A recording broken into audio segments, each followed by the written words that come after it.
Assalamualaikum warahmatullahi wabarakatuh. Bismillahirrahmanirrahim. Alhamdulillahi rabbil alamin.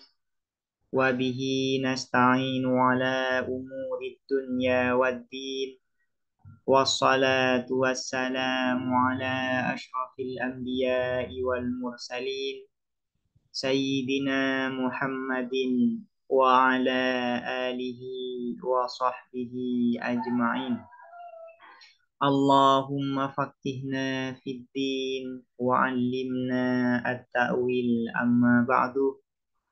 Qala al-musannifu rahimahullahu ta'ala wa nafa'ana bihi wa bi'ulumihi wa amaddana bi asrarihi wa bikum fid daraini amin. Bismillahirrahmanirrahim. Mari kita melanjutkan ngaji kitab Matan Isahuji. Sekarang kita memasuki pembahasan terkait al-qiyas atau silogisme. Qiyas atau silogisme merupakan pembahasan utama di dalam ilmu mantik. Semua pembahasan-pembahasan sebelum qiyas ini merupakan pengantar untuk pembahasan pada qiyas ini, pada silogisme ini. Apa yang dinamakan qiyas? Huwa adapun qiyas, qaulun ialah perkataan, mu'allafun yang disusun, min aqwalin dari beberapa perkataan. Mata sulimat kapan-kapan diterima apa aqwal, lazima maka melekat atau menyertai anha dari aqwal, lidzatiha karena aqwal itu sendiri, menyertai apa? Qaulun akharu, apa perkataan yang lain. Jadi yang dinamakan qiyas itu adalah susunan qadhiyah atau di sini disebut dengan aqwal. Susunan qadhiyah minimal ya. Susunan qadhiyah ini dua qadhiyah. Minimal terdiri dari dua qadhiyah. Qadhiyah yang pertama disebut dengan muqaddimah surah, qadhiyah yang kedua disebut dengan muqaddimah kubra. Apabila susunan qadhiyah ini diterima kebenarannya, maka secara otomatis melahirkan perkataan yang lain yang disebut dengan natijah. Nah, ini yang disebut dengan qiyas. Kemudian, qiyas ini terbagi menjadi dua. Pertama disebut dengan qiyas iktironi, yang kedua disebut dengan qiyas istisnai. Kapan qiyas disebut dengan iktironi? Yaitu apabila bentuk susunan natijahnya tidak disebutkan di dalam muqaddimah, melainkan yang disebutkan dalam muqaddimah itu hanya bagian-bagian natijah secara terpisah. Contohnya, wahwa, ini langsung baca, wahwa dan adapun qiyas imma iktironiyun, ada kalanya ialah bersifat iktironi. Kapan disebut iktironi? Yaitu apabila bentuk susunan natijah kesimpulan tidak disebutkan di dalam muqaddimah, melainkan yang disebutkan di dalam muqaddimah hanya bagian-bagian natijah secara terpisah.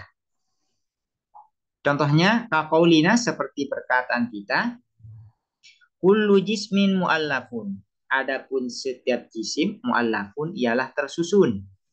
Wa kullu mu'allafin muhdasun. Dan adapun setiap yang tersusun muhdasun ialah baru. Fa kullu jismin muhdasun. Maka adapun setiap jisim muhdasun ialah baru. Di sini yang menjadi natijah adalah kullu jismin muhdasun. Nah,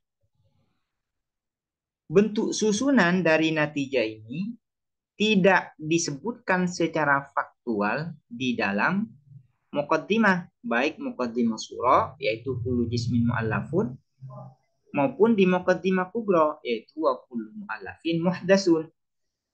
Natijah kullu jismin muhdasun ini tidak ditemukan susunannya secara susunan yang menyebutkan kullu jismin muhdasun ini tidak ditemukan di dalam muqaddimah, baik di muqaddimah surah maupun di muqaddimah kubro. Yang ditemukan ya di dalam muqaddimah itu hanya bagian-bagian dari natijah ini. Bagian yang menyusun natijah ini pertama jismun. Yang kedua adalah muhdasun. Jismun ada di dalam muqaddimah surah, yaitu kullu jismin mu'allafun. Sementara muhdasun ada di dalam muqaddimah kubro, yaitu wa kullu mu'allafin muhdasun. Jadi secara bentuk susunan natijah ini tidak ditemukan di dalam muqaddimah, baik muqaddimah surah maupun muqaddimah kubro. Yang ditemukan adalah bagian-bagian secara terpisah dari natijah ini di dalam muqaddimah surah dan muqaddimah kubro. Nah, apabila bentuk susunan natijahnya tidak ditemukan, tidak ada di dalam muqaddimah surah maupun muqaddimah kubro, maka ini disebut dengan qiyas iktironi. Disebut dengan qiyas iktironi. Nah, yang kedua, wa imma istisnaiyun dan ada kalanya istisnai disebut dengan qiyas istisnai. Kapan qiyas disebut dengan istisnai? Yaitu apabila bentuk susunan natijah atau kontradiksi dari bentuk susunan natijah itu ditemukan atau ada di dalam muqaddimah. Terdapat di dalam muqaddimah secara bentuk susunan ditemukan atau ada di dalam muqaddimah.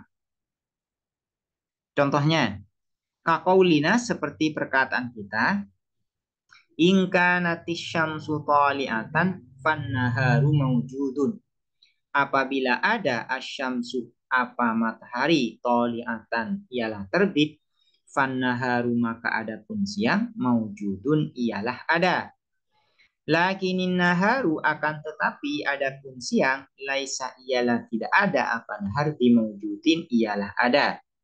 Fasyamsu maka adapun matahari laisat ialah tidak ada apa asyamsu bitoliatin ialah terbit.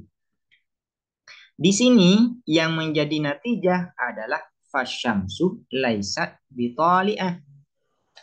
Asyamsu laisat bitoliatin merupakan nakib ya.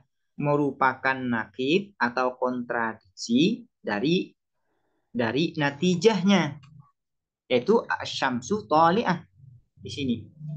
Asyamsu tali'atan. Sementara asyamsu tali'ah secara bentuk susunan ditemukan di dalam muqaddimah, yaitu asyamsu tali'atan. Nah, karena bentuk susunan natijah ini atau kontradiksi dari bentuk susunan natijahnya ini ada di dalam muqaddimah, maka disebut dengan qiyas istisnai. Di sini yang ditemukan adalah naqiduha atau kontradiksi dari natijah. Kontradiksi dari natijah yang ditemukan. Fasyamsu laisat bitoli'ah, kontradiksi dari asyamsu toli'ah. Asyamsu toli'ah kan disebutkan, bentuk susunannya disebutkan di dalam muqaddimah. Karena itu ingkanatis syamsu toli'atan fannaharu mawjudun lakinin naharu laisa bimawjudin fasyamsu laisat bitoli'ah, ini disebut dengan qiyas istisnai. Qiyas istisnai. Ini adalah perbedaan antara qiyas iktironi dan qiyas istisnai. Demikian, semoga bermanfaat. Assalamualaikum warahmatullahi wabarakatuh.